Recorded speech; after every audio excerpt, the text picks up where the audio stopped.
ఖుషిగా హాయిగా ఖుషి ఖుషిగా హాయిగా radio ఖుషి.com radio ఖుషి.com. నమస్తే, welcome to interviews with radio ఖుషి.com. ప్రముఖుల మనోభావాల మీ ముందుంచే ఇంటర్వ్యూస్ విత్ రేడియో ఖుషి.com లో భాగంగా ఈ వారం మన ముందున్న అతిథి యశోద హాస్పిటల్లో జనరల్ ఫిజిషియన్ డాక్టర్ పాపారావు గారు. నమస్తే అండి. నమస్తే అండి. Sir, general physician, general medicine అంటారు కదా, సాధారణంగా ఏ సమస్యలతో ఉన్న వాళ్ళు మీ దగ్గరికి వస్తుంటారు? ఏ సమస్య అయినా మా దగ్గర రావచ్చండి. వచ్చిన తర్వాత మేము కంప్లీట్ గా పేషెంట్ అసెస్ చేసి, ఒకవేళ అది ఏ కార్డియాక్ సమస్య వల్ల ఈ ప్రాబ్లం వస్తుందో, లేకపోతే హార్ట్ సమస్య వల్ల గానీ, కిడ్నీ సమస్య వల్ల గానీ, బ్రెయిన్ సమస్య వల్ల గానీ వస్తే అప్పుడు స్పెషలైజ్డ్ సర్వీసెస్ ని కోసమని మేము పంపడం జరుగుతుందండి. అది సో ఏ ప్రాబ్లం ఉన్నా సరే ఆ ప్రాబ్లం అన్నిటిని ఇంటిగ్రేట్ చేసే విధంగా ఎక్కువ మంది ఒక ఫిజిషియన్ కంటూ అటాచ్ అయిపోతారు. ఏ ప్రాబ్లం వచ్చినా ఆయన చూసుకుంటారు అన్న ఫీలింగ్ అన్నమాట. ఓకే, అది in general what we do as a general physician. ఇప్పుడు ఈ సూపర్ స్పెషాలిటీ హాస్పిటల్స్ వచ్చిన తర్వాత గేట్ దగ్గర అడుగుతున్నారు, మీరు ఎవరి దగ్గరికి వెళ్ళాలి, ఏ డాక్టర్ని కన్సల్ట్ అవ్వాలని చెప్పేసి. ఇది కొంత ప్రాబ్లంగా ఉంది. మీరు అన్నట్టు జనరల్ ఫిజిషియన్ అంటే డెఫినెట్ గా ఏ సమస్య అనేది మీరు రెఫర్ చేస్తే బాగుంటుంది. అయితే పేషెంట్ నే కొంతమంది అడిగి ఎక్కడికి వెళ్ళాలనేది ఈ సంస్కృతి పేషెంట్ కి ప్లస్ అంటారా, మైనస్ అంటారా? యూర్ రైట్ అండి. ఇది చాలా మందికి కూడా ఒక విధంగా మనకు తెలుసు, డైరెక్ట్ గా వెళ్ళిపోవాలన్న ఫీలింగ్ ఒకటి. రెండోది, ఈ మధ్య ఒక అమెరికాలో ఒక 8 years boy has written a beautiful book. పొద్దున్నే నా దగ్గరికి వచ్చి కార్డియాలజిస్ట్ వచ్చి ఎగ్జామిన్ చేసి, నీ గుండె బాగా ఉంది, ఈజ్ వర్కింగ్ ఆల్ రైట్ అన్నారు. అలాగే బ్రెయిన్ డాక్టర్ వచ్చి, your brain is working all right. అలాగే లివర్, కిడ్నీస్ అందరూ వచ్చి everything is, kidneys are okay, brain is okay, your heart is okay అని వెళ్ళిపోయారు. Nobody asked me how are you. Okay, that is the place where we take. సాధారణంగా ఈ రోజుల్లో life style మారిపోయింది. హరిబరి జీవితంలో స్ట్రెస్ కి ఎక్కువ మంది గురవుతున్నారు. ఏ సమస్య ఉందో తెలియదు కానీ మొత్తానికి అంతా అసంతృప్తితో ఉన్నారు కదా. ఈ లైఫ్ స్టైల్ చేంజ్ మనిషి దైనందిన జీవితం మీద ఎలా ఎఫెక్ట్ చూపుతుంది? లైఫ్ స్టైల్ రీసెంట్ గా టోటల్లీ మాడిఫై అయిపోయిందండి. మన సెంచరీస్ నుంచి ఉన్న life style, last few decades నుంచి ఉన్న లైఫ్ స్టైల్ కూడా ఫ్యూ ఇయర్స్ లో విపరీతంగా మార్పు వచ్చింది. ఏదైనా సరే కొత్తగా మార్పు వచ్చినప్పుడు ఆ మార్పును తట్టుకోలేక కొంత సతమతం అవుతూ ఉంటుంది సొసైటీ. అలాంటి క్రిటికల్ స్టేట్ లో ఇప్పుడు ఈ సొసైటీలో ఉన్న సమస్యలు చాలా ఈ స్ట్రెస్ గురవుతూ ఉన్నాయి. దీనివల్ల కొత్త కొత్త డిసీజెస్ కాదు, ఉన్న పాత డిసీజెస్ స్ట్రెస్ వల్ల ఏవైతే బయటకు వస్తాయో అవన్నీ తేలిగ్గా, ఇంతకుముందు డయాబెటీస్ 40-45 years కి వచ్చాయి, ఇప్పుడు 20-25 years కి అంత ఫాస్ట్ ఫార్వర్డ్ అయిపోతున్నాయి అనమాట. అలాగే హైపర్ టెన్షన్, 30 ఏళ్ల లోపు బీపీ ఉన్న వాళ్ళని రోజు కనీసం 2-3 చూస్తూనే ఉంటాం మేము. సో ఈ స్ట్రెస్ వల్ల మన జెనెటిక్ గా ఉండే కొన్ని కండిషన్స్ త్వరగా బయటపడటం. రెండోది, స్ట్రెస్ వల్ల మానసిక ఒత్తిడికి ఎక్కువ గురయ్యి, నాట్ ఓన్లీ ఫిజికల్, సైకలాజికల్ గా నిద్ర సరిగా లేకపోవడం, దాని కాన్సిక్వెన్సెస్. అలాగే డిప్రెషన్ గురవడం, యాంగ్జైటీకి గురవడం, ఇలాంటి సమస్యలు చాలా జరుగుతున్నాయండి. ఈ స్ట్రెస్ ని మేనేజ్ చేసుకోవడానికి మీరు చెప్పే టిప్స్ ఏంటి? Stress management should start with early morning, getting up fresh, first point. Then stick to your time. Then prepare the things what are all required for the day. మీకు ఆ రోజుకి ఏం కావాలో ఒక లిస్ట్ రాసుకున్నట్లయితే మీరు దాని గురించి తర్జన భర్జన పడక్కర్లేదు. ఈజీగా ఇవాళ ఏమేం చేయాలి అనేది మీరు అనలైజ్ చేసుకోవచ్చు. ఒకటి, దీనివల్ల స్ట్రెస్ కొంత తగ్గుతుంది. రెండు, your day should start with exercise.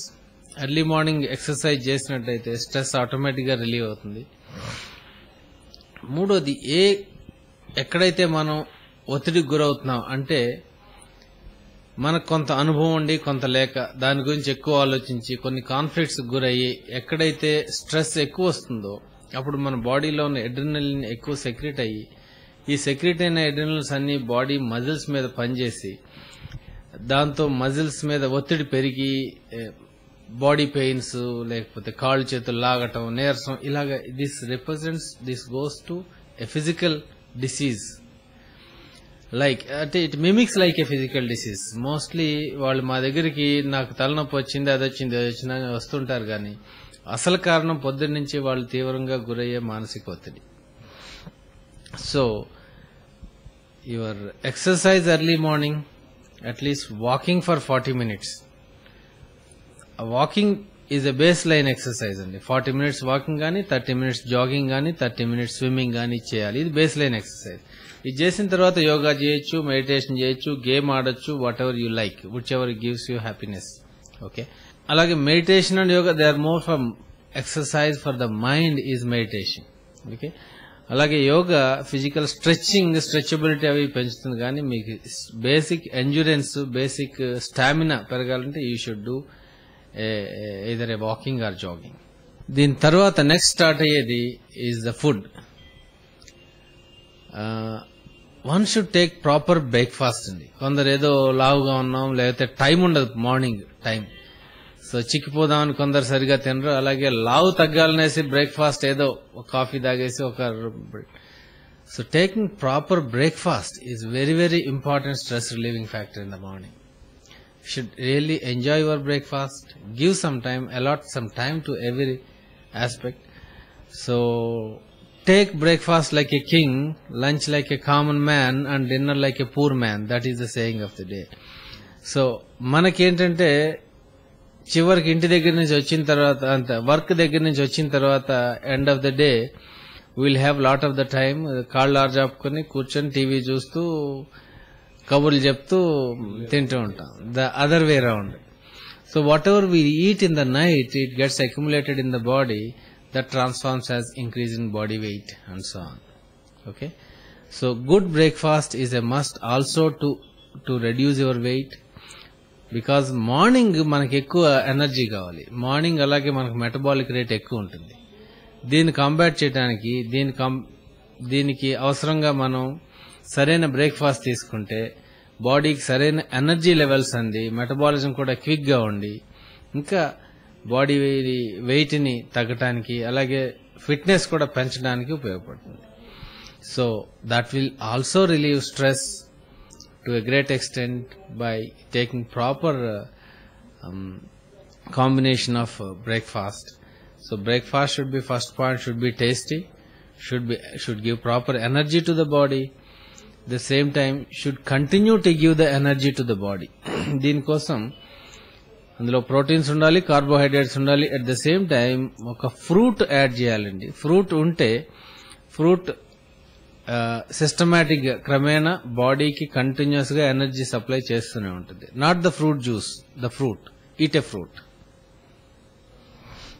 Exercise విషయంలో కొంతమంది అంటే కొన్ని టిప్స్ ఫాలో అవ్వకుండా ఎక్కువ ఎక్సర్సైజ్ చేయటం, దానివల్ల కొన్ని బోన్స్ అరిగిపోవటం అనేది అలా ఇలా జరుగుతూ ఉంటుంది కదా. ఎక్సర్సైజ్ కి సంబంధించి కూడా ఏమన్నా టిప్స్ ఉన్నాయండి? Exercise, anything you do for life should be very very prudent అండి. అది సిస్టమేటిక్ గా మన బాడీకి ఉపయోగపడుతుందా, ఏదైనా మనం అడాప్ట్ చేసుకుంటే అది లైఫ్ లాంగ్ మన బాడీకి ఉపయోగపడే, it should be A lifelong commitment. అంతేగాని ఏదో కండలు పెంచేద్దామని 4 రోజులు జిమ్కి వెళ్ళి కండలు పెంచేసి తర్వాత ఏమో ఇవన్నీ. And they are taking lots of medications, steroids, anabolic steroids and all that. ఇవన్నీ కూడా బాడీ హెల్త్ ని కంప్లీట్ గా, ఇమ్యూనిటీని నాశనం చేసి వాళ్ళు ఈజీగా, వాళ్ళు లైఫ్ లాంగ్ ఎక్సర్సైజ్ చేయకపోతే ఎప్పుడైతే మానేశారో అప్పుడు విపరీతంగా కండలన్నీ కరిగిపోయి ఫ్యాట్ అంతా ఫ్లాబీగా అయిపోయి, at the same time immunity లేక, రెసిస్టెన్స్ లేక చాలా డిసీజ్ గురయ్యే అవకాశం ఉంది. So don't take shortcuts for anything. Particularly health promotion గురించి మీరు ఆలోచించేటప్పుడు, health is a lifelong commitment. మీకు ఎవ్రీడే కావాల్సిందే health. So plan properly what you have to do. Breakfast కో, లంచ్ కో, డిన్నర్ కో ప్లాన్ చేసుకున్నట్టు ఎక్సర్సైజ్ కూడా as a part of routine life గా మనం ప్లాన్ చేసుకోవాలండి. Just taking 30 to 40 minutes in 24 hours లో 30-40 minutes అన్నది పెద్ద టైం ఏం కాదు. మనం ప్రాపర్ గా ప్లాన్ చేసుకోవాలి ఎక్సర్సైజ్ ని.